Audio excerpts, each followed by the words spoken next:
would you save Afro hair? I mean, you can't weave in Afro hair. You don't never see us at the hair place going, look here, what I need is, I need this curly, nappy beard. that just seems nasty. When I was younger, people would tell me, your hair doesn't look good long, you should cut it, or hey, you look a lot better with a short haircut. People try to frame it as a joke. Like, oh, when are you gonna get your hair cut? Isn't it about time? No, it's not about time. It's my hair.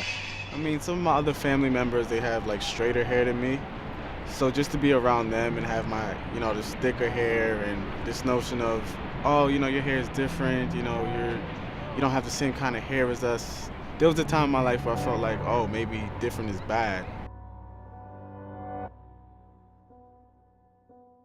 My parents always made me cut my hair because they thought it wasn't presentable to have, thick or curly hair. I might get like a comment here and there because my father, he's had dreadlocks for as long as I can remember, and that's also a hairstyle that's not considered as like professional or what have you. And my mother, she tends to have like a shorter kind of afro kind of a thing, but sometimes she'd like give me a comment once or twice like, oh, you should cut your hair. What are you doing with your hair, blah, blah, blah, stuff like that. There's a big thing about having a fresh hairline. If you have a black boyfriend with a short fade and you want to run your fingers through his hair, rub forward, never back, never back. When I was around 19 or 20 years old, I figured, I'm tired of getting haircuts. I'm tired of going to the barbershop every 2 weeks to cut my damn hair. So I figured, you know what, let me grow it out. Let me embrace this. What did I forget? Are you gonna go out into the world with your hair looking like that? Well, Mr. Douglas, times have changed. We wear the natural now. You call that a natural? That's a mess. I've been watching the progress of our people, and I'm quite familiar with the natural. And I'm also aware that it is worn as an outward expression of pride and dignity. So haven't you forgotten? Right. My Afro Sheen comb easy and hairspray for Sheen. I can dig this getting my fro together. My sentiments almost exactly. I used to get haircuts pretty frequently. Especially like when I was going through like high school and stuff like that, because I felt like it was just the thing to do. Nowadays, as you can tell, not as frequent. And it really came down to like, becoming more comfortable with my hair. Gone was the trademark pompadour. In was the afro. This is the idea of us getting together, an idea of keeping the money into the black community. If we can keep the turnover going, then we shall overcome. I remember going to Dwayne Reed, getting products for my hair, and this woman was just standing over me the whole time. And I couldn't understand why. I thought she was shopping too. She was waiting for me to get out of the aisle.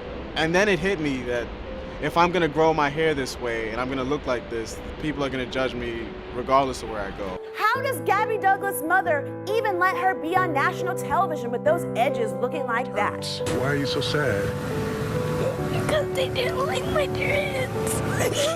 Fox 23 reviewed the school's dress code. It states hairstyles such as dreadlocks, afros, mohawks, and other faddish styles are unacceptable. When I was young, I thought my hair was bad.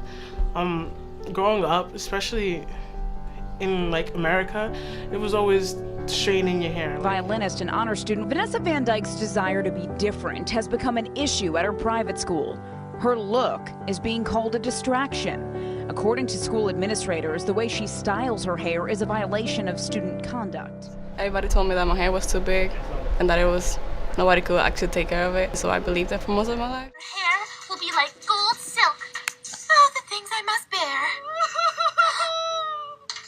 What am I gonna do now, huh? I'm sure we'll find a solution.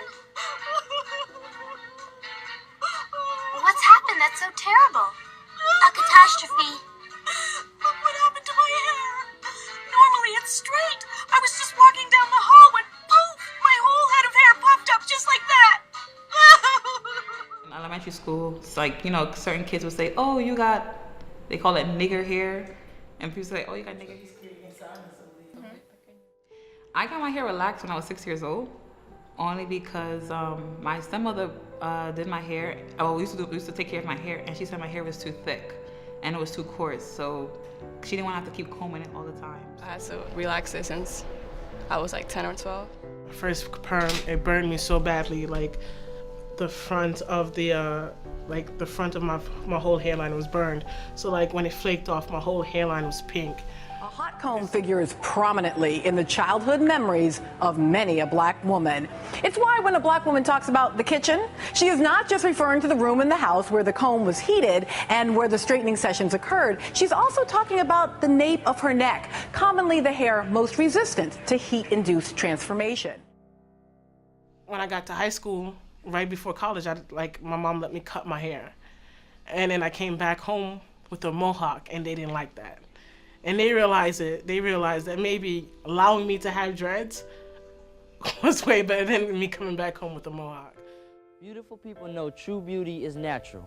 Beautiful people know true beauty is natural. Wear their naturals proudly. Wear their naturals proudly. As a symbol of pride and blackness. As a symbol of pride and blackness. Going from the short hair to dreads, everybody kind of liked that transition because, to them, a lot of girls who cut their hair, they don't see them as, they see the beauty in the length of the hair. So if the shorter your hair is, the less they felt that you were a woman. My dad, every time when I first started, he told me like, you're not going out like that. You look like you don't have money to go to the salon. He hated the fact that I was doing this. This brother here, myself, all of us were born with our hair like this, and we just wear it like this because it's natural, because the reason for it, you might say, is like a new awareness among black people. I feel like my friends did take it as a shock. They were like, wow, what happened to you? Did you get electrocuted today or something? That their own natural appearance, physical appearance is beautiful and it's pleasing to them. For so many, many years, we were told that only white people were beautiful. Only 2 blocks. But you see, my first time buying weave was 2013, and I paid $268 for 3 bundles, and that thing lasted me for 4 years. Only straight hair, light eyes, light skin was beautiful, and so black women would try everything they could, straighten their hair and lighten their skin to look as much like white women. I used to go to the salon every weekend. It's probably like $40 every Saturday. You can't be cheap and have your hair natural. It doesn't work out. And you spend a lot of time doing your hair, spend a lot of money on products. It's really a big investment. I go and get my hair washed, twist, and restyled every about a month and a half, and it costs me $60. And then I also have to go and buy my own twisting or locking gel to keep it up in between washes, and I buy my own shampoo just in case I can't make it to the salon, and it costs more for my shampoo because I can't just get any shampoo. I have to make sure there's not a lot of extra stuff in it or my hair won't lock. Like I put this in because sometimes I don't do my own hair. It's like it's a way of me waking up and going, so I can just wake up and go, put it in a ponytail, do my own designs. But like once I take this out and wash it, it's a lot. I have to cut the hair because I have to cut off all the dead ends. I have to make sure I have to take care of my scalp. I have to make sure I moisturize my hair. It's a lot more work to it. I guess it took women to come together to go natural for other women to feel like, okay, I can wear my natural hair. But this has changed because black people are aware. When everything started going on social media and people were like, embrace your hair, I decided I'm gonna do it. So I cut my hair and I decided to take care of it. And I'm really proud of that we're doing this together and we're joining the natural hair community. Who taught you to hate the texture of your hair? Who taught you to hate yourself from the top of your head to the soles of your feet? You should ask yourself who taught you to hate being what God gave you. I feel like now has been a very interesting time of growth and realization and enlightenment when it comes to taking care of hair that looks like mine. Society shouldn't dictate how you look or how you should have your hair. For the people who feel like they have bad hair, I want to let you guys know that you shouldn't think that way, because I think you're thinking that way because of what society has put in your head and what you see on TV. You don't have bad hair. There's no such thing. Because if we all grow our hair the same, it wouldn't be interesting. For somebody to put judgment against you because of some idealist thing, thinking that they have, of how hair should be, no, God made us this way with this hair for a reason. And it's because he himself thought it was good hair. So who are we to question him? we're not. You need to love yourself and love your hair, embrace it, and think that you're a beautiful person. So embrace your hair, love it. For men to just keep cutting their hair because they think it's unacceptable to have your hair a certain way or look this way or that way. It's a shame, and like our culture just doesn't get enough love because we're always trying to hide it.